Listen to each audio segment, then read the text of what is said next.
In August 26 to 30, 2025, Indigenous peoples and community leaders from more than 12 countries across Southeast Asia and Africa gathered in Sabah, Malaysia, for an inter-learning exchange on renewable energy. The group came together to bridge a stark of global divide, as millions of rural households still lack reliable electricity, on a very landscape holding abundant wind, solar, and hydro resources. Over 4 intensive days, the participants moved beyond discussion tables to the field, touring the Create Tanabang microhydro plant, conducting hands-on solar mini-grid design workshops, and running pre-feasibility calculations on site. Right Energy partnership with Indigenous peoples in collaboration with partners made possible for the inter-learning exchange, which remains one of its core objectives. Through these practical sessions, they shared ideas and innovations. We've built technical confidence to own and maintain decentralized systems and weave a transcontinental network of peer support. Ici, à notre arrivée, nous avons été surpris par plusieurs expériences positives, notamment dans le cadre de l'énergie, donc de l'électrification de nos communautés, qu'elles soient d'origine solaire et hydro, surtout les micro-hydro.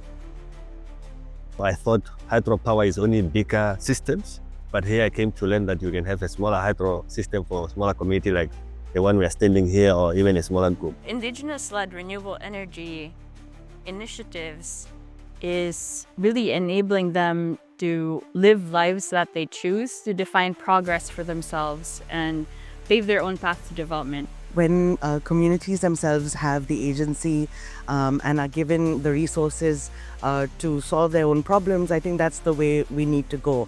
And that's exactly what I think Tony Bung have done here through their years of work. Like in this community, when they have their own energy source, they choose what they do with it. Like they choose what appliances to buy, the school that it powers, to build a church and a place of worship.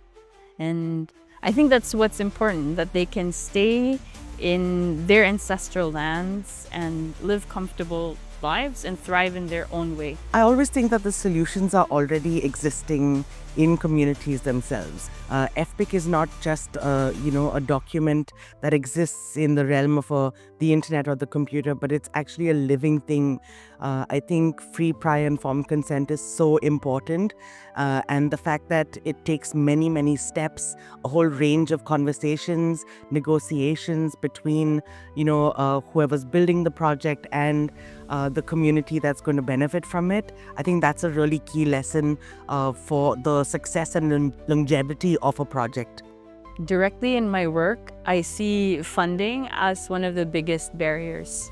The people who decide where funding flows are not the most aware of the realities on the ground, and there's so much need, but a limited money that's flowing that Indigenous-led organizations can freely choose what to do with.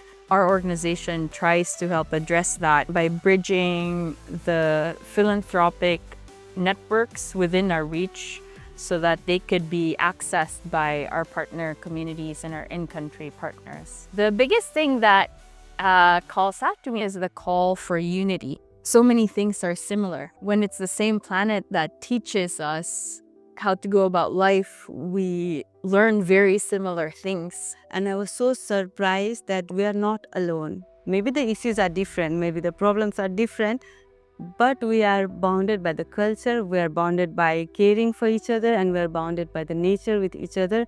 So that is a very biggest learning for me, which will help me to further work in this sector. The learnings that we've had here around the water filtration systems in particular, I think, and the circular economy, so being able to recycle every single element of plastic and aluminium that their communities use and using that for a better good that powers their communities, I think is really critical. It's not something that's currently being worked on in our First Peoples communities in Australia that I know of, and so taking those learnings back and sharing them with communities I think is a great way to share knowledges amongst both the Malay Indigenous people and the Aboriginal Indigenous people of Australia, and create this knowledge sharing experience about challenges and opportunities and how both communities have overcome them.